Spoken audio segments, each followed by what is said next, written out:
From power struggles to intense rivalries, these are the most dangerous stories of the Hells Angels. 50 kilometers away from the bustling life in Frankfurt stands a lavish mansion housing the name of the German MMA scene. Anyone who looks at the house would find it hard to believe that a little boy from Frankfurt would rise from the ashes to achieve something so monumental. His name is Christian Eckerlin, whose fans lovingly call him German Hells Angels influencer. And well, he knows a thing or two about defying all odds. This is his story, living a dual life. The King of Frankfurt is known for his versatility. While he's known to be ruthless in an MMA ring, back home, he's a loving father and husband. In fact, this is one of the reasons why Christian is making strides on social media. He didn't intend on becoming an influencer as such, but the people were just mesmerized by the duality of this man. How does he balance his family man persona with his multitude of shenanigans at night? You see, the MMA fighter is married to one heck of a woman. Dominique Eckerlin is often found by her husband's side, but she's not some ordinary woman. The mother of two is the daughter of a Hells Angel boss, the famous biker executive whose famous pastime has an infamous taint of criminal activity. This is why the King of Frankfurt also has an affinity for dangerous bikes and the organization as a whole. And well, he's not shying away from supporting a venture close to his family's heart. On his social media, he has depicted his infatuation for the club, and by the looks of it, he doesn't aim to stop anytime soon. Not to mention, Christian himself has some interesting business investments too. The MMA fighter was only 28 years old when he became a father, so he had to reconfigure his life to start a family life. But that didn't stop him from investing his hard-earned money into table dancing and strip clubs. However, one would not find the top dog indulging in the vices in his own clubs. Christian is a fighter, businessman, influencer, and a YouTuber. And despite the plethora of jobs he has, he still makes time to have dinner with his wife and 2 children. This sort of discipline and godly balance is the secret of his successful life. And of course, he didn't master the art in a single day. It seems like Christian Eckerlin was destined to be a role model. Christian's football era. Born in November 1986, Christian's foremost dream was to play football professionally. And well, he was born into nothingness. Yet that was not an insurmountable hurdle for the King of Frankfurt at all. At the tender age of 16, Christian was playing alongside Mats Hummels and Bastian Schweinsteiger. These big names would eventually make it big in the Bundesliga and would lift the World Cup title as well. But Christian had other plans. When he was 14, he had started to do boxing as well. So he was always torn between the two worlds when it came to his professional athletic career. At the apex of his football craze, Eckerlin played for SV Darmstadt, a club that was relegated from the Bundesliga in 2023. For his highest pro status, the MMA fighter played in the German 3rd Division, but couldn't make it further into the sport after he had a falling out with his coach. At the age of 21, Christian was forced to hang up his football boots. That was the time when he felt lost. By then, he had also quit boxing to entirely focus on football. For him, there was no way to go. Then something miraculous happened. Christian decided to take up an offer that was made ages ago. Unsurprisingly, that helping hand was extended by a friend. Transition to professional fighting. Prior to retiring from football, it was hard for Christian to keep trouble at bay. One night, he was at a festival drinking beer when he got into a fight with 3 guys over a petty issue. It is not very known why the fighter got into a fist fight, but whatever the cause was, it had left Christian fuming.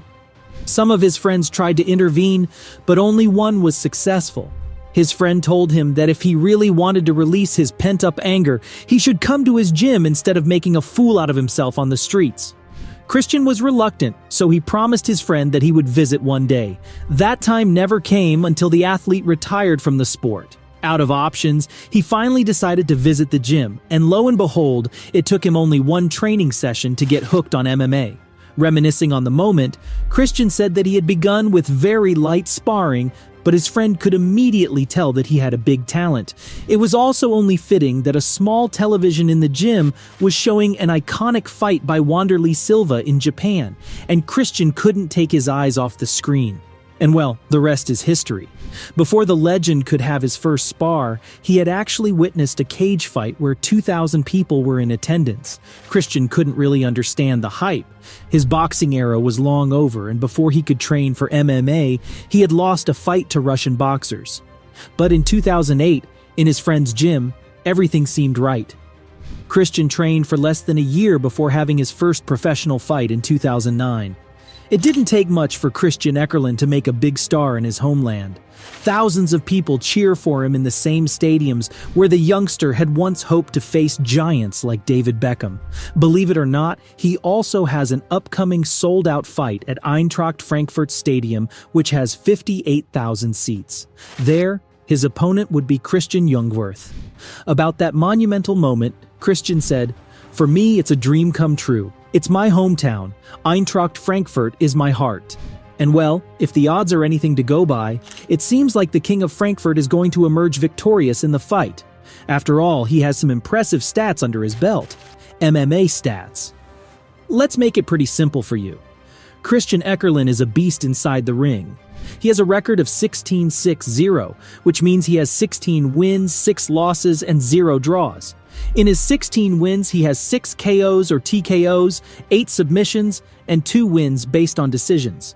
Christian's most recent win came on May 4, 2024, against Miroslav Broz, where the method to win was an elbow TKO. It is said that Christian operates with a wounded tiger mentality. When he has something to prove or revive from an insulting loss, he goes all in. Before his fight with Broz, Christian had to face Leandro Silva on November 18, 2023, where he had to suffer a humiliating defeat via a unanimous decision. It goes without saying, for his next match, the King of Frankfurt fought harder than ever. And well, Broz was no match for his endurance and agility. Now, his fans are hoping that Christian Jungwirth will meet the same fate. But of course, when it comes to drama and action, nothing comes close to Christian's classic rivalry with Denilson Neves de Oliveira. Christian's bitter rivalry with Oliveira. Let's just say that the notorious Brazilian fighter and the royalty of Frankfurt don't see eye to eye. It all started when the duo had met for a fight on June 4, 2022, and right off the beginning, Oliveira had decided to play dirty. In round 1, the Brazilian fighter threw a low blow kick, which the referee immediately called illegal. Even though Christian was severely injured, he took advantage of the timeout and bounced back to take Oliveira to the cleaners. Round 2 was a different story altogether. It took only Christian a moment to finish off his enemy through the pound and ground TKO. It was clear that the king had won another fight. However, fate had other plans. The governing body of MMA in Germany reviewed the round and declared the fight no contest or overturned, meaning none of the fighters had won. And well, that was enough to rile up Christian Eckerlin, who knew that he was wrong. His fans made a loud noise on social media, calling Oliveira a disgrace to the integrity of the sport. But Christian knew what he had to do. He immediately called the Brazilian fighter for a rematch. The duo met again on October 15, 2022, and we don't have to tell you what happened next. Christian won the fight through rear naked choke submission. That's when the King of Frankfurt finally settled the score of the fight that was unlawfully taken away from him.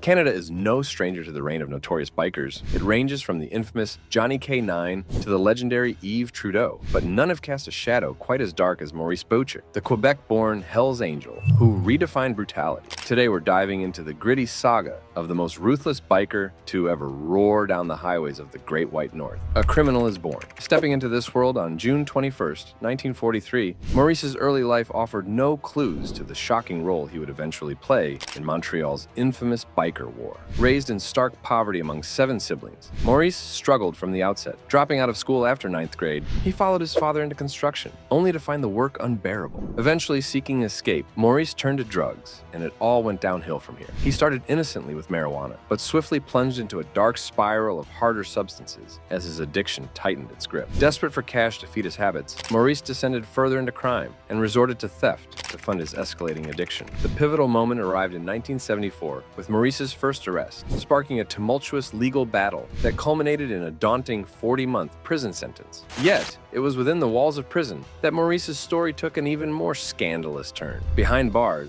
Maurice's decisions and connections would shape his fate. Did he use his time to reflect and reform, seeking redemption from his troubled past? Or did he deepen his ties within the shadows of the criminal underworld, strategizing his next moves upon release? Inside those prison walls lay secrets and alliances that would not only define Maurice's future, but also cast a dark shadow over Montreal's underworld for years to come. Maurice becomes a menace. In the early 1980s, Montreal wasn't exactly sunshine and rainbows. A young Maurice Boucher was looking for trouble and fell in with a rough crowd, the SS biker gang. These guys weren't your average motorcycle enthusiasts, but were essentially criminals who bullied immigrants, hoping to scare them out of town. Their ways were, of course, not lawful, and they eventually caught the eye of the police. But the cops didn't see Boucher as the main troublemaker, just another outlaw biker following the pack. Things took a turn for the SS when they left the pure bullying and started dealing drugs. This was a risky move, but it brought in more money. For Boucher, being part of the SS, even with its dark side, opened a door. The notorious Hells Angels, a much bigger biker gang, were looking to expand their business across Canada. In the ruthless landscape of biker gangs, the notorious Hells Angels had already asserted dominance over New York City. Their insatiable hunger for power led them to cast their sights on new horizons, notably Canada. Leading their charge was none other than Yves Trudeau, which was a name that struck fear into the hearts of all who crossed his path. Upon their arrival in Canada, the Angels wasted no time. They swiftly seized control of the lucrative drug trade and tightened their grip on the criminal underworld. Meanwhile, in the shadowy corners of this bloody game, another player emerged, Maurice. But from the get-go, it was to the members of Hell's Angel that Maurice was different. This wasn't just another biker thug. He was a man carved from ice and with a heart as black as a moonless night. Fear clung to him like a second skin. Fear of his own men, fear from the cops, and a simmering rage that promised a future drenched in blood. So, in the end, they ended up taking Maurice under their wing. Alarms were blaring across the North American underworld when the Hells Angels stormed the gates of Canada. The Angels didn't waste a single bullet either. They bulldozed their way into the Canadian drug scene while squeezing out established players. The once hallowed pavement of Canada's streets ran slick with paranoia. Every rumble of a Harley could be the enemy, every shadow a potential assassin. The Hells Angels, those iron-fisted titans who'd crushed New York under their boots, found themselves playing a dangerous game. But Maurice wasn't built for tiptoeing. This was a man who craved the roar of a challenge. He believed the Angels needed a champion and a living legend forged in the fires of violence. That champion, he decided, would be himself. So what did he do? Whacked a rival biker and ended up taking his life. His bloody stunt bought him major cred with his fellow bikers. Maurice, the nobody, was now officially a Hell's Angel, but the celebration curdled in his gut. Had he crossed a line? Was this brutal murder the key that unlocked his future, or the noose that would eventually hang him? Either way, the dream of power, the insatiable hunger of the Angels, gnawed at the fragile peace of Canada's underworld. Crime becomes rampant in Canada. The Hells Angels, once an unstoppable force, found themselves reeling from a double-barreled shotgun blast of betrayal and infighting. Their iron-fisted leader hightailed it out of Canada with a warrant hot on his heels, leaving a gaping leadership vacuum. To make matters worse, Yves Trudeau, a legend whispered with fear and respect, flipped the script and became a state witness. This bombshell revelation shattered the illusion of the Angels' invincibility and left them vulnerable and desperate. But from the ashes of chaos rose a figure hungry for power, Maurice. The ruthless killer saw his chance, and he took it. The same year, Maurice snatched the crown of the Hells Angels, and his reign would turn out to be a baptism by fire. Maurice started with smaller clubs by sweet-talking them under the Angels' banner. Refusal was met with the icy glint of his resolve. They either yielded or met a brutal end, crushed by the ironclad fist of his leadership. Then came the Outlaws, a rival gang foolish enough to defy him, and Maurice wasn't known for mercy. In 1989, he orchestrated a nightmarish attack on their clubhouse, which was basically a fiery explosion that sent a clear message. Safe to say, the Outlaws were so broken they surrendered their turf and identities. Not only that, but they also end up absorbing themselves into the ever-expanding Hells Angels. It seemed like anyone who dared resist was dealt with swiftly and permanently. Now that Trudeau, it looked like Maurice only knew how to play by fire. Canada's underworld held its breath, bracing for the storm he was about to unleash. Would he solidify his reign through fear and violence, or would his ruthless ambition be his own undoing? Betrayal is met through fire. Well, it soon became clear that Maurice's ambition was a ravenous beast, and it craved more. He established the Rockers, which was a twisted finishing school for aspiring Hells Angels. Here, prospects proved their loyalty through depraved acts. Those deemed worthy ascended to the Angels' ranks, and the rest were discarded like spent shells. Then came a glimmer of hope. The Nomad's boss, a figure cloaked in mafia connections that made him virtually untouchable, finally landed behind bars. Maurice saw his chance. This rival gang, a thorn in the Angels' side for years, was vulnerable. It was time to end their reign of terror, and Maurice wasn't one to shy away from a bloodbath. But the Nomads weren't known for rolling over either. They retaliated with a ferocity that mirrored Maurice's own. The streets became a macabre canvas, stained crimson with the blood of rival bikers. 1994 became a year etched in violence, with a sickening toll of 20 murders linked directly to the war. In a twisted display of dominance, Maurice upped the ante, offering a grotesque bounty, $100,000 for every dead nomad. At the same time, Maurice's reign was a suffocating iron fist. He demanded unwavering loyalty and ruthless violence from his followers. Not only rival rockers felt his wrath, but anyone deemed a threat. Informant,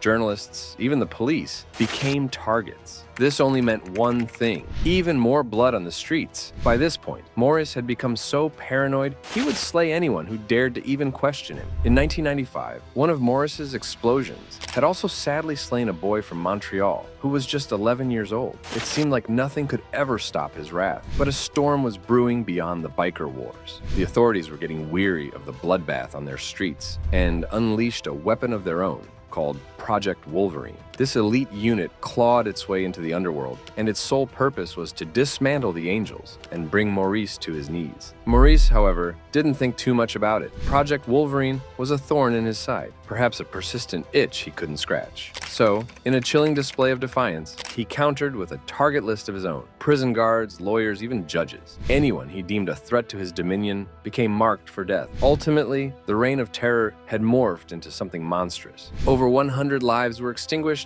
and 80 bombings left scars on the city's landscape. On top of that, the war with the Nomads continued, which ended in a bloody stalemate that claimed innocent lives. For the average citizen in Canada, it seemed as though any day could be their last, as long as Maurice was out in the open. That is, until one day, the evil kingpin was brought down to his knees. Maurice's downfall. No matter how good you are at dodging trouble for a while.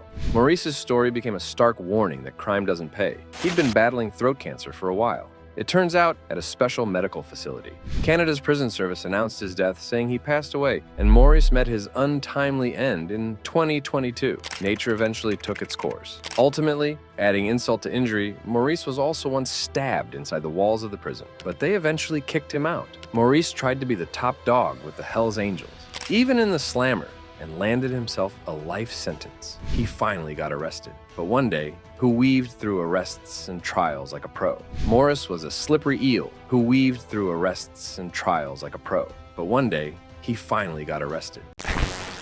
Today, we're taking a deep dive into the badass Hells Angels MC president Niko Arach, a man who has been a constant thorn in the side of the European authorities. This man has turned the entire motorcycle club world upside down. His story is one that is filled with endless violence, heartless crime, and brutal police encounters. Where did he come from? And where is he now?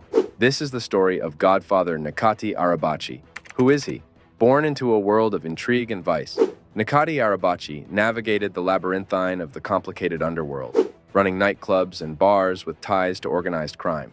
As law authorities closed in, his mysterious affiliation with the notorious Hells Angels Motorcycle Club added another level of intrigue to his tale. A story developed that examined how business, criminality, and notoriety may all have hazy boundaries. Did Niko Arach's bold actions in the murky world of pubs and nightclubs finally bring him down? Or was he able to avoid being apprehended by the authorities?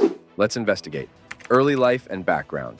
Niko, whose real name is Niko Arach, was born in Cologne, Germany on February 14, 1972. His parents were originally from Konya in Turkey, and they moved to Germany in search of better prospects. Arach's early years were defined by the difficulties of assimilating into a new culture while preserving his family's Turkish background. He was raised in a working-class neighborhood. From a young age, Arach showed great potential for leadership and an unsurprising knack for navigating complex social environments, given his multicultural upbringing. These traits, combined with the socioeconomic hardships he faced, steered him towards a path of crime. In the multicultural, yet often volatile environment of Cologne, Arach began associating with local gangs and delving into petty crimes. As he matured, his criminal activities escalated. By his late teens, Arach had become deeply entrenched in the underworld, engaging in more serious offenses such as extortion and violent crime. His involvement with the Hells Angels motorcycle club began during this period. Drawn by their reputation for rebellion and defiance against authority, Arach quickly rose through the ranks due to his ruthlessness and strategic mind. His dual identity as a Turkish German played a significant role in his rise within the Hells Angels. Arach leveraged his background to build a network that spanned both ethnic and national lines, facilitating connections that would prove valuable in his criminal enterprises. His fluency in both German and Turkish allowed him to operate seamlessly across different communities, enhancing his influence and control. German Hells Angels. Niko Arach is a major player in the intricate network of influence that the Hells Angels maintain, having gained recognition in both lawful and criminal activities. His notoriety and criminal career were greatly influenced by his membership in the Hells Angels Motorcycle Club, one of the most notorious outlaw biker gangs in the world. The unique death head logo of the Hells Angels Motorcycle Club has made them famous worldwide. The club was founded in 1948 in California. It all began in the years after World War II, when many of the men who had returned from the war were searching for friendship and adventure. Over time, the Hells Angels have come to stand for rebellion, an illegal lifestyle, and a strong anti-establishment viewpoint. The club has expanded internationally, establishing chapters in other countries, and now stands as one of the largest and most prominent motorcycle clubs globally. Arach joined the Hells Angels during a period of significant expansion and consolidation for the club in Europe. In Germany, the Hells Angels established a strong presence, particularly in major cities where they could control lucrative criminal markets. Arach quickly rose through the ranks due to his strategic acumen and ruthless enforcement tactics. The Hells Angels are a hierarchical organization with tight membership requirements. A rigorous initiation procedure must be completed by potential members, which consists of phases such as hang-around, associate, prospect, and full membership or full patch status. This procedure, which may take several years, entails proving your allegiance, dedication, and capacity to participate in club activities. Arach's ascent within the Hells Angels hierarchy was characterized by his capacity to utilize the organization's assets and connections for his personal illicit pursuits. He was involved in drug trafficking, bar management, human trafficking, and drug trafficking in the red light districts of Cologne and other cities. These enterprises improved his standing in the club and brought in a sizable sum of money.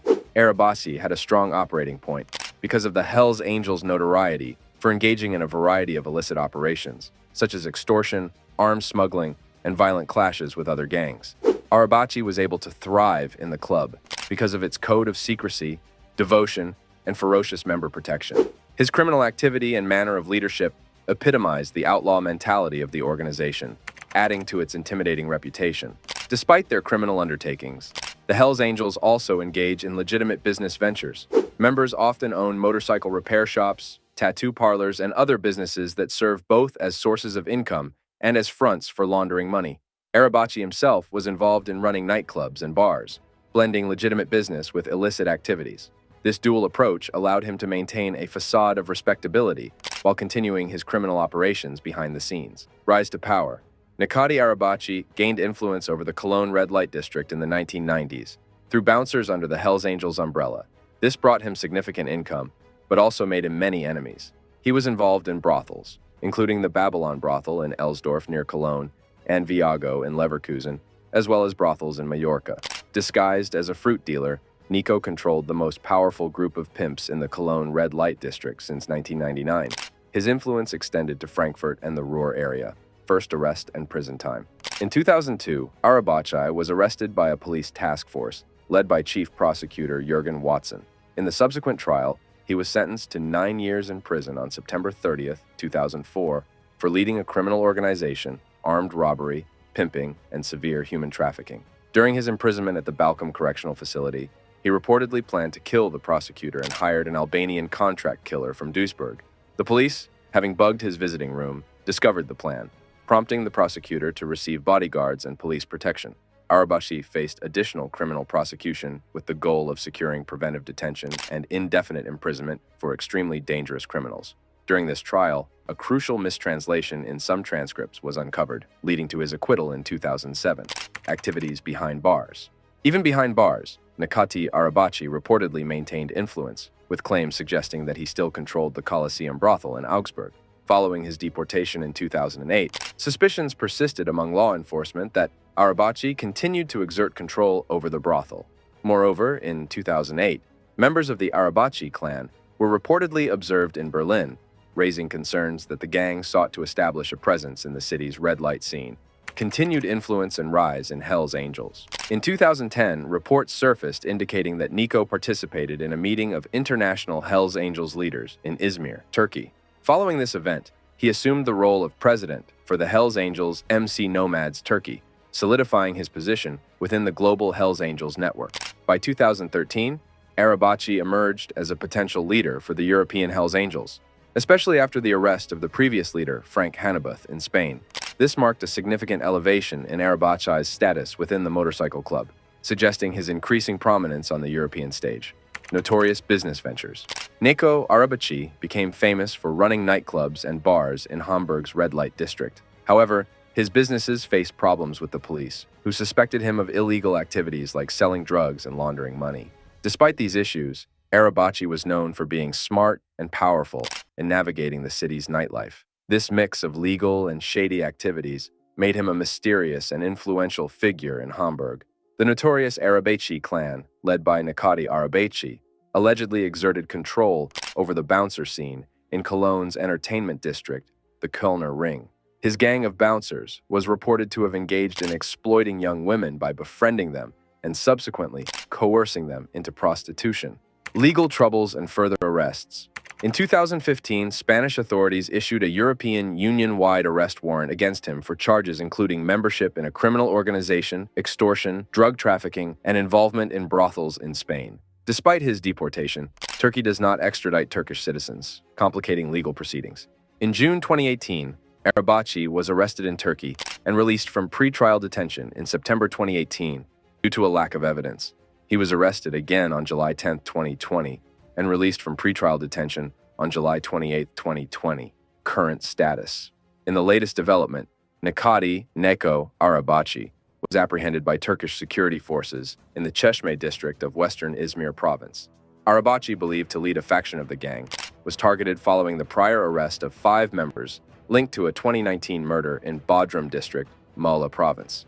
Despite his numerous legal battles and time spent behind bars, Niko Arach's influence in the world of organized crime, particularly within the Hells Angels motorcycle club, remains a testament to his enduring notoriety and the complex web of criminal enterprises he navigated throughout his life. With that, The Hells Angels don't make friends easily, and they've certainly made some fearsome enemies. But there's no need to fear bumping into these rivals on a daily walk. Most are tucked away in maximum security or laying low, leaving the Angels to rule the roads. Yet, the streets whisper tales of these menacing foes and their legendary clashes with the Angel, the real story behind the Hells Angel. Back in 1948, in a California spot called Fontana, a group of bikers decided to start a club. This wasn't just any club, though. It was the Hells Angels Motorcycle Club. Now that name might ring a bell, right? It's because they've become a big deal, not just in the States, but all over the world. The Hells Angels aren't your average bike lovers. They've made quite a name for themselves, and not always in a good way. Cops everywhere know them, and not because they're helping little old ladies cross the street. In places like Thunder Bay, even though you might not see a Hells Angel, their shadow is long. People talk, stories spread, and their reputation makes sure they're felt even without being seen. The feds, the guys who go after the big fish, label the Hells Angels as an outlaw motorcycle gang. They've got a ripple effect on other biker gangs too. The way they strut their stuff,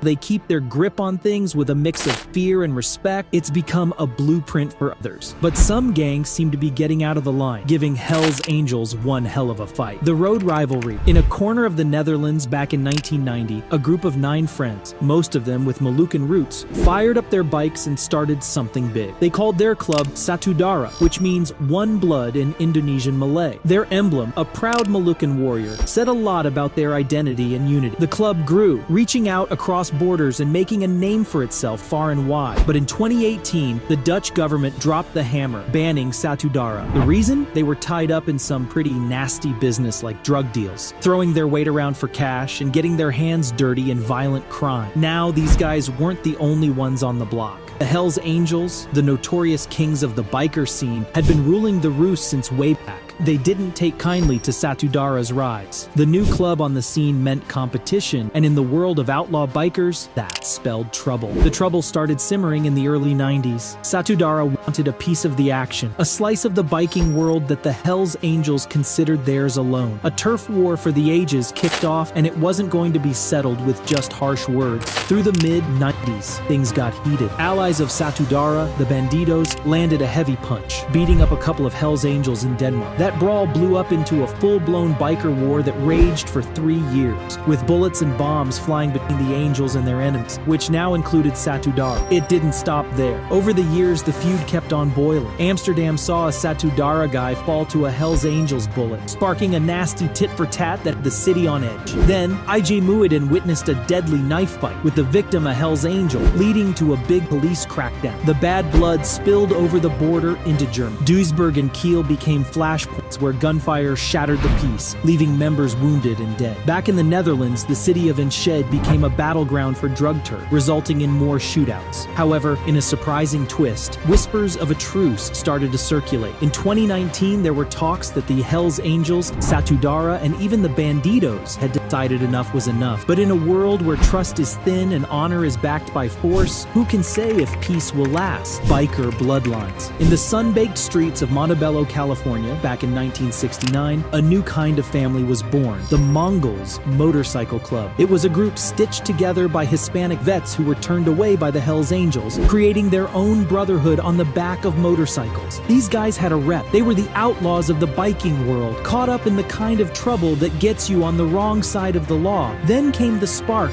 that set off a wildfire. The Mongols slapped a California patch on their jackets, a bold claim that they owned the Golden State. To the Hells Angels, the top dogs of the California biker scene, that was a slap in the face. They were the state's name too, and they weren't about to share. What followed was a clash over the streets, the market, and the code of the road. The dust-ups between these two clubs weren't your average bar fights. They were full-blown battles. Take San Diego in '77. A swap meet turned into a war zone with 100 Mongols and 50 Hells Angels going at it with every weapon they could swing. When the smoke cleared, 2 men succumbed to their grim fate, and a bunch of others were licking their wounds. Fast forward to '82, in a little place called Lennox. Here, the Hells Angels decided to send a message, loud and clear. They rolled up on the Mongols in a pizza parlor, and when the shooting stopped, 5 men were gone for good. The courts handed down life sentences, but that didn't close the book on the bad blood. Then there was Laughlin, Nevada, in 2002. During a big biker rally, the casino at Harrah's turned into a battlefield. 60 men, Mongols and Angels, tore into each other with fists, knives, and guns. 3 didn't walk out, and a dozen more were left counting their lucky stars they made it through. 6 years later, the feds went all in with Operation Black Rain. They got inside the Mongols' world, came out with cuffs and charges for 79 guys, and tried to snatch their very symbol, the patch they wore with pride. The Mongols weren't having it. They fought tooth and nail in court and kept their patch riding on their backs. The streets of Sturgis, usually rumbling with the sound of bikes, echoed with gunshots in 2011. A Mongol and a Hells Angel, each with a finger on the trigger, didn't care who else was around. Both bikers and an innocent person got hit. Word spread like wildfire that this could blow up into something nobody could control. In Australia, far from California's turf, there were whispers of a truce in 2013, but the road's long and full of turns. And now let's talk about the most dangerous enemy of Hells Angels, the turf wars. In the year when the sound of rock and roll was getting louder, 1959 in Maryland, a new brotherhood emerged, the Pagans Motorcycle Club. Founded by Lou Dobkin and his buddies, the Pagans quickly became known as the bad boys of the biking world, running afoul of the law on more than one occasion. But it wasn't until the 1970s that things really heated up. The Pagans, hungry for more room to ride, began to push into the East Coast. New Jersey, Pennsylvania, and New York became their stomping grounds. But the Hells Angels, the infamous lords of the biker realm, didn't take kindly to the newcomers. To them, the Pagans were stepping on sacred ground. This rivalry wasn't just about who rode on which streets. It was about pride, respect, and the unspoken rules of the road. The clashes that broke out were nothing short of brutal. One dark day in Newark, 1979, a motorcycle show turned into a battleground. A disagreement over a vendor spot escalated, and suddenly 300 bikers from both clubs were locked in combat. The fight claimed 7 lives and left many injured. This wasn't just a brawl, it was a statement, a declaration of war. Then there was the Long Island Diner in '82, where a calculated ambush by the Hells Angels that unalived 5 pagans. It was a cold-blooded act that landed the Angels behind bars for life. But even those steel bars couldn't contain the feud. The rivalry raged on, and in 2002 it spilled over into the casinos of Laughlin, Nevada. A meeting during a motorcycle rally turned into a deadly riot, with bikers clashing in a scene so violent it was caught on camera for the world to see. 3 lives were lost, and the call for justice was loud. Fast forward to 2020 on the streets of Cape Cod. Over 100 men from both sides clashed violently over turf rights. The fight was savage, with knives and blunt instruments. The echo of the brawl raised alarms across the nation, hinting at a war that could erupt at any moment. The scars of these battles mark the flesh and souls of the pagans and the Hells Angels. They are constant reminders of the divide that runs as deep as the engines are loud. Yet, despite this enduring enmity, there have been fleeting moments when a ceasefire seemed possible, like the whispered truce in Australia in 2013. The road ahead is uncertain, but one thing is clear. The rivalry between the pagans and the Hells Angels is a tale with no end in sight. What do you think lies in the future for Hells Angels? Will these enemies take them down? Let us know in the comments below. We will see you in the next one.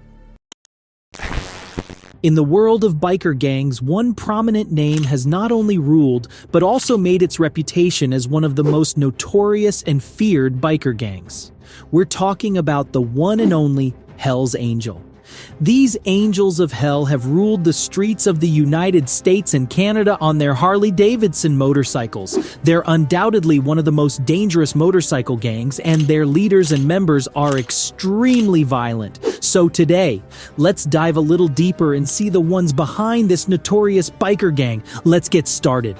Hells Angels earned its troublesome reputation in 1948 after it was founded in California. Back then, being troublesome had a different definition, and it was just a normal biker gang. But over the years, under the leadership of new gang leaders, the Hells Angels started getting involved in criminal activities. From muggers to even murderers, there are all kinds of members who've dedicated their lives to Hells Angels. Today, the biker gang isn't just some normal gang, but a whole community with great influence that can easily counter law enforcement, who've been working non-stop for decades to dismantle it. But even after all the efforts, the gang continues to operate like an unstoppable force. Running a gang with such status is a challenging task, and some great and ruthless minds have to handle the complexity of the everyday situation. On top of it, in the world of gangs, a leader's life is always at risk, not just from rival gangs, but also within their own community. Some may want to overthrow you and take your place, or others might just hold a grudge against you, but the danger lurks everywhere. So, who are these people that have made the Hells Angels one of the most notorious? Where did they come from? What's their motive? There are so many questions, and all the answers lie within the lives of these feared gang members. Let's start with Frank Hanebuth. Frank Armin Hanebuth, or just Frank Hanebuth, is known to be the leader of all Hells Angels in Europe. He's the big boss of all the angels and controls the entire community. Born on September 21, 1964, in Garbsen, Osterwald, West Germany, it's been a long way for Frank. He grew up in Hanover, where he stepped into the world of biker gangs and became a Hells Angel. Over the years, he has made his reputation as one of Germany's most notorious outlaw biker gang leaders. Apart from leading Hells Angel, he's also a professional boxer and alleged gangster. Not just that, Frank is practically a businessman who's made millions through his criminal activities in the red light district of Hanover. Regarding his family, he got married in Bissendorf near Hanover to Anne Sarah Naumann. He also has a son named Ben Hanebuth, a professional boxer following his father's footsteps. But was he always a gangster? Not really. Before becoming an angel, Frank used to be a carpenter, but that job didn't suit him, or should we say it didn't meet his desires. So he decided to change his work line. His craving for money and women got him into becoming a pimp in Germany. And as you must have guessed, in this line of work, Frank was pretty successful. He had a very charismatic figure, and was known for building an empire of bars, brothels, and sports studios while maintaining strong ties with civil society in Hanover. It's safe to say that even before he joined the biker gang, he was already prepping to be a leader with the talent to succeed in any line of work. I mean, he's been good at boxing too. Hanb's boxing career, which lasted between 1991 and 1996, was brief but left an indelible mark on everyone who witnessed him fighting in the ring. During his boxing career, Frank entered the ring under a different name, Frank Hanb. Later on, he joined the Bones Motorcycle Club. Due to his leadership abilities, he soon became the club president as well, but then he transitioned and joined the Hells Angels in 1999. It was the best decision in his life because the Angels were already one of the most powerful biker groups of that time. He grew and significantly increased his wealth and influence in Germany by joining the gang. Thanks to his diverse background and entrepreneurial spirit, Hanb rose through the ranks of the Hells Angels. Not only that, he soon became a biker gang leader, and his role mainly consisted of criminal activities. But his dirty work didn't let him go away that easily. Frank served 3 years in prison for being guilty of an attempted brothel set up in Hamburg. Everyone thought that now that Hanb was in jail, his reputation would be in ruins, and his reign as a Hells Angel biker gang would finally end. But little did they know that once Frank got out of jail, his reputation and popularity would actually increase.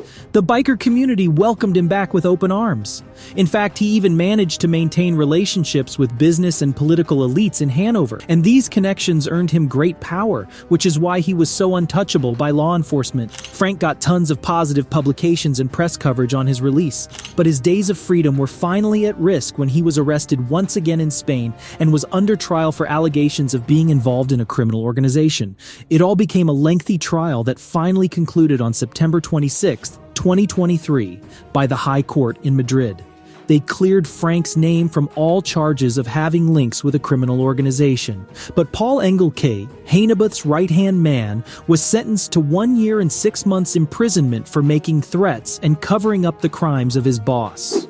With the end of the prolonged trial, Frank was finally back in business, ready to do what he was good at. Right now, his influence all over Germany and the angel community is no less than a king ruling an entire country. And that makes him one of the most influential and feared Hells Angels. But then there are some other angels who are as feared as Frank. Maurice Boucher, Maurice Mom. Boucher is another notorious crime boss, murderer, and notable figure in Quebec who ruled the Hells Angels. He was born in Cozaspskel, Quebec. Maurice wasn't just any member of the biker gang, he also rose to power within the group and became the head of the Quebec section of the organization. Boucher was famous for his heinous crimes like drug trafficking and murder. During his reign, he brought terror and violence to the region. He showed no mercy to his rival gangs. Unlike other outlaws, his section was never peaceful. He led the gang's Nomads chapter and fought against rival gangs. His actions resulted in countless deaths and instability in Quebec. During his time as a Hells Angel, Boucher was highly active in the Quebec Biker War. It was one of the most prolonged and deadliest wars ever occurring among the biker community. All of this lasted for over 8 years and caused more than 160 deaths. Boucher's existence itself meant death for everyone around him. But like everything, he also had an end. He died in jail at the age of 69. Apparently, he had throat cancer when he was serving his time in prison for ordering the murders of prison guards Pierre Rondeau and Diane Levine during the late 1990s. He was also found guilty and sentenced to life imprisonment with no parole for at least 25 years. Not only that, he also faced additional charges for conspiring to assassinate Reynald Desjardins. Boucher tried to live up to his reputation till his last breath. He even attempted to murder another prison guard, Robert Corvo, but failed to do so. His ruthless leadership traumatized the region and became a dark chapter in Quebec's history. Yves Apache Trudeau, better known as Apache or the Mad Bumper, was another notorious hitman guilty of several deaths. He was a member of the Hells Angel Montreal chapter and undoubtedly one of the most dangerous members ever in the history of the biker gang. He was the death of the Hells Angel organization. It's said that he was fearless and a man whose methods of killing had always been the most violent. His experience in explosives, earned him the reputation of the Mad Bumper. This skill allowed him to assassinate his targets in numerous ways. No wonder his ruthlessness and violent nature left a trail of blood on the streets of Quebec. According to the reports, he took the contracts for several outlaw motorcycle clubs, including Hell's Angels, and worked for them as their hitman to put down the troubling people for the organization. Trudeau began his reign of terror in the late 1960s when he joined the Popeye Moto Club. It was one of the most violent motorcycle clubs of that time that was continually involved in drug trafficking and murder. During this era, he gained fame for his brutality and perfect kills on every contract. In 1977, Popeye Moto became even stronger and more violent when it merged with the Hells Angels. After this, he continued to serve the gang and became a nightmare for the club's rivals, such as the Devil's Disciples and the Outlaws. Trudeau's reign finally ended on July 20th, 2008, when he passed away at the age of 62. But before dying, he betrayed the group he had served his entire life for. He became an informant and gave away crucial information against the gang. His involvement with law enforcement caused great damage to the group. After all, he was a man who served the group for decades, and he knew all the weaknesses. So with Trudeau's help, the authorities were able to disrupt the club's operations significantly. During his trials, the Mad Bumper confessed to being a prime associate in over 43 murders, and due to this information, the police were able to arrest his 42 fellow bike members involved in the murders. Trudeau's cooperation with authorities allowed him to receive a lenient sentence and eventually be released from prison. Despite what he had done during his time with the Hells Angels, he was able to redeem at least a bit of himself by exposing the crimes of his fellow bike members. A tyrant like him and many others ruled the streets with Hell's Angels written on their biker jackets. Despite the continuous battle with law enforcement for decades, these angels of hell have not flinched and become even stronger. From Frank Hanb to Boucher, these people are undoubtedly the most feared. But it's all thanks to their terrifying reputation that allowed them to control these organizations. So this is it, everyone. Hope you all learned something new today. Let us know your thoughts in the comments down below. And don't forget to hit the like and subscribe button to see similar content in the future. Thanks for watching. From power struggles to intense rivalries, this is the story that you cannot miss. This is the tale of a group that was once the embodiment of how one should respect women. But over the years, things changed and the same club turned into a nightmare for women. Today, we're going into the story of the Outlaws Motorcycle Club. Hold on to your seats and watch until the end, because there's a lot to uncover. The Outlaws Motorcycle Club has an extensive and tumultuous history that spans decades, characterized by power struggles, rivalries, and a reputation for ruthless behavior. One of the most infamous names associated with this club is Crazy Joe Spaziano, whose actions have contributed to the notoriety of the Outlaws. The origins of the Outlaws can be traced back to 1935, when the club was founded in Matilda's Bar on the old Route 66 in McCook, Illinois. Initially known as the McCook Outlaws Motorcycle Club, they were not initially part of the notorious One Thoughts and Actions. Under the backdrop of Chicago, the Outlaws Motorcycle Club began to adopt a tougher and more hardened persona, shedding the previous veneer of respectability, which would eventually turn into what would later make them one of the most infamous biker clubs in the world. The evolving culture within the club bore witness to a gradual erosion of the once upheld standards of treatment towards women. This shift signified the beginning of a period characterized by a more domineering and often oppressive approach to gender dynamics within the club's sphere of influence. The relocation to Chicago not only marked a geographical transition, but also symbolized a shift in the very essence of the Outlaws Motorcycle Club. The change in their treatment of women showed a broader transformation in their overall ethos, as the club embraced a more ruthless and assertive stance, leaving behind any vestiges of their earlier, comparatively benign reputation. This pivotal juncture in their history foreshadowed a darker and more sinister era, one marked by a departure from their initial values and a descent into a realm of escalating dominance and control. During this relocation, the Outlaws adopted a tougher image, leaving behind their old moniker, the McCook Outlaws, and rebranding themselves as the Chicago Outlaws. The shift was not merely in name, it was also reflected in their insignia, with the winged motorcycle emblem being replaced by a small skull, embodying a more menacing persona.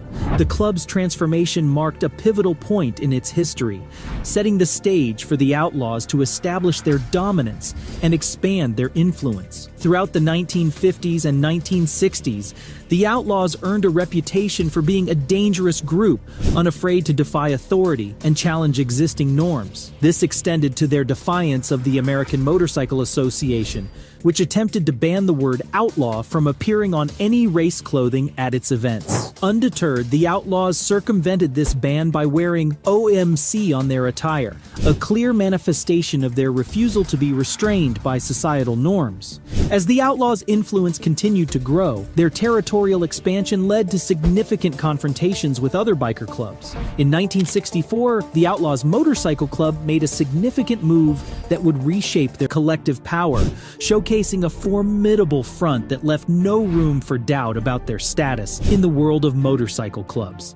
The Outlaws had firmly established themselves as a force to be reckoned with, setting the stage for their continued influence and dominance within the biker community. Their ambitions extended beyond national boundaries, as evidenced by their action sparked a brutal retaliation from the Hells Angels, resulting in a series of violent clashes that would define the relationship between the two groups for decades to come.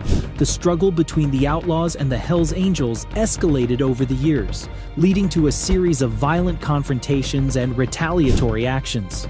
Tensions between the two groups were particularly evident in the late 1990s and early 2000s, with incidents such as the attack on the Outlaws' affiliated allies, the Outcasts, by 40 Hells Angels at a London gathering, resulting in casualties and further intensifying the animosity between the two clubs. Treatment of women. In this volatile environment, the treatment of women within the Outlaws Motorcycle Club emerges as a significant and troubling aspect of the club's culture. Women associated with the club often find themselves relegated to secondary roles, expected to exhibit submissiveness and conform to the club's male-dominated hierarchy. The prevalent attitude within the club often leads to the mistreatment of women, with instances of domestic violence and exploitation not uncommon. For some women, the club represents an environment where their voices are suppressed, and their experiences are often shrouded in secrecy. The pressure to adhere to the unspoken rules of the club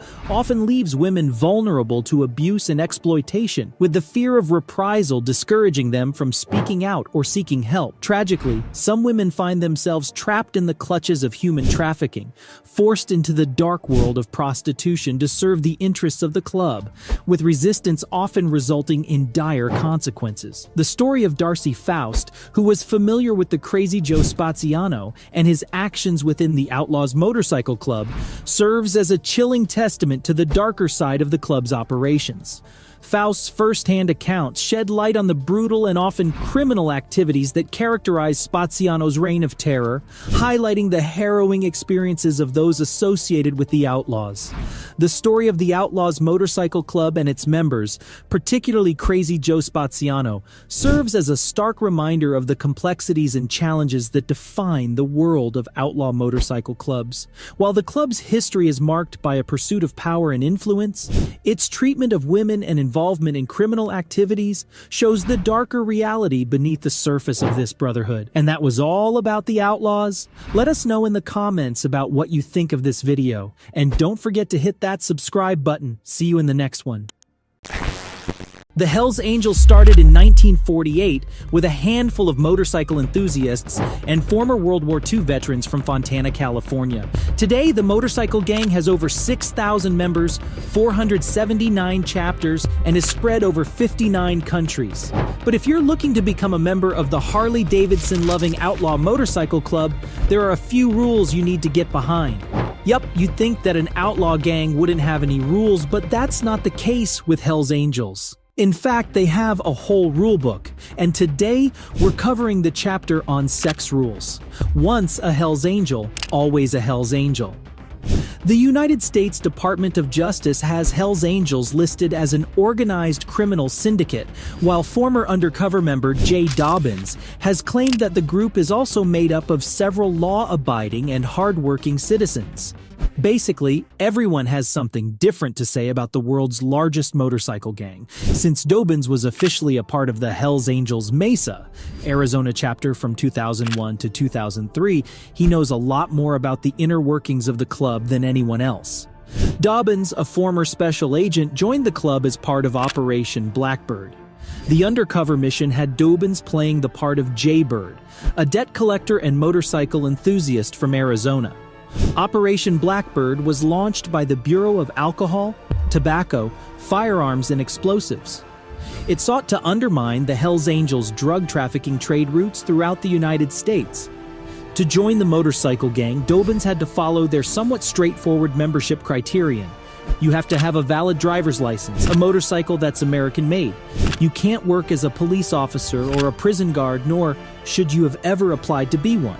And most importantly, you have to be voted in by an existing member of the club. Dobyns' 2-year stint as Jay Bird revealed a lot about the Hells Angels, including their interactions with women. First and foremost, it's a brotherhood, not a sisterhood. Women have often been seen interacting with members of the Hells Angels with their classic death skull insignia, but they aren't official members of the club. The closest a woman can come to becoming a part of the Hells Angels is if she's in a relationship with any of the chapter's leading men. These women are often long-term wives or girlfriends of chapter presidents or vice presidents and are referred to as the Old Wives. Dobyns remarked that other members of the club were forbidden from even looking at the Old Wives funny. These women had more power than many people realized. They could have any member of the club kicked out or beaten up if they believed the member was making unwanted advances toward them. Besides the Old Wives, the club also has its fair share of groupies. That is, women who frequent the Hells Angels clubhouses and interact with the members. When it comes to having any sort of a relationship with these women, the gang's pretty clear. You can engage in any consensual act with them, but you can't get mad if another member does the same. During Dobyns' operation, he realized that there was a strict code of brotherhood and ethics amongst the group. Once a woman became someone's wife or girlfriend, they were strictly off limits. Until then, no one really had much to say about dating the same woman. The Hells Angels are good people. People have different opinions and experiences with members of the motorcycle gang.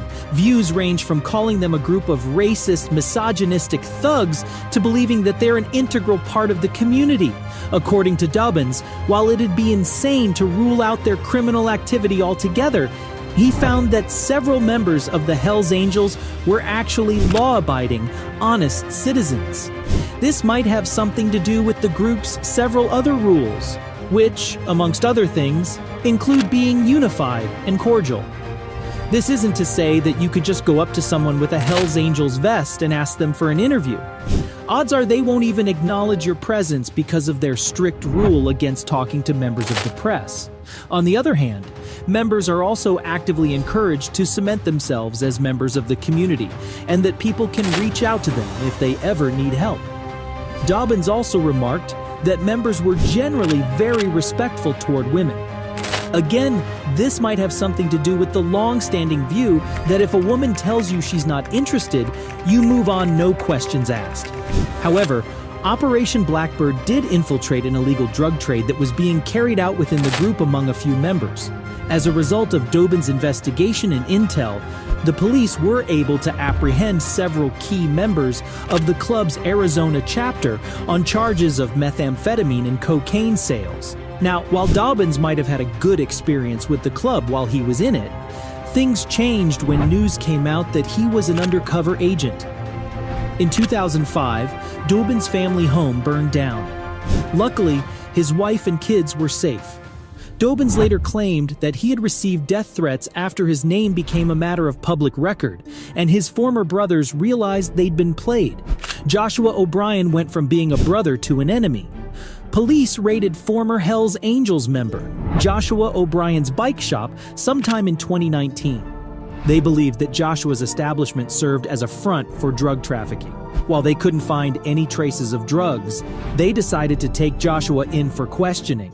That's when the former Hells Angels member went from being a brother to having a hit placed on him. Joshua was seen getting inside of a police van by other members of the group's Colorado chapter. They believed that their brother had turned on them and was now working as an informant with the police.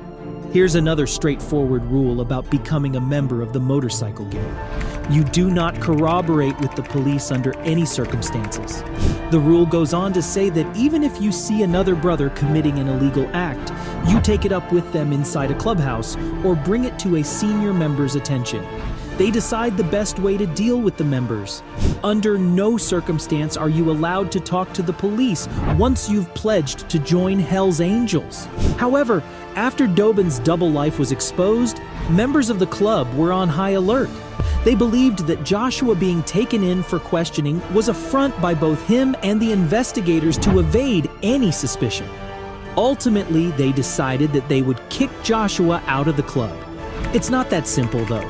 Another rule of the gang states that once you're a member, you'll always be a member.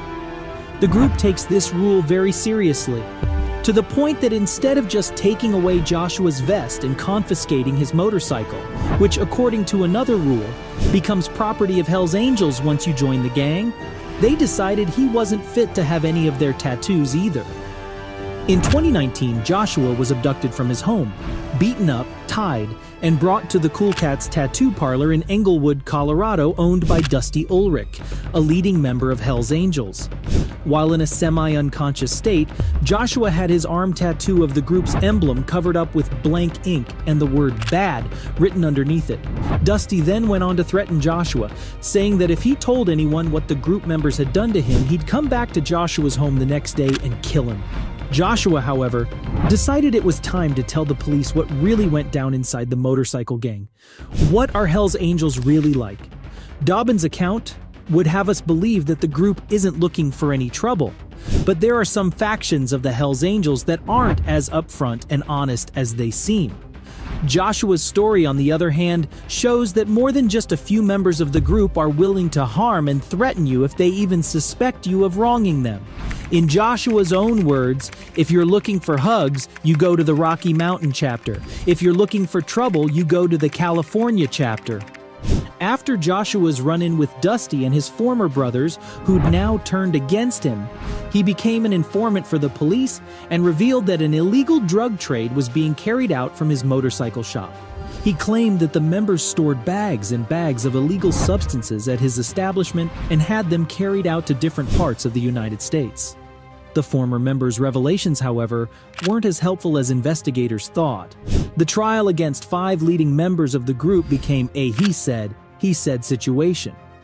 The prosecution's side claimed that Joshua's first-hand accounts were authentic, while the defense's side claimed that the key witness in the trial was a criminal, and his testimony couldn't be taken at face value. Investigators claimed that they intercepted several drug trades through Joshua's testimony, but that wasn't enough to convict the 5 members of the Colorado chapter who were accused of masterminding the whole drug trafficking operation. In the end, it's obvious that the Hell's Angels aren't all that they seem to be. The world split right down the middle, from calling them good guys who've earned a bad rep, to calling them criminals and thugs. What do you think of the Hell's Angels? Let us know in the comments. Be sure to give this video a thumbs up and subscribe. We'll see you again soon.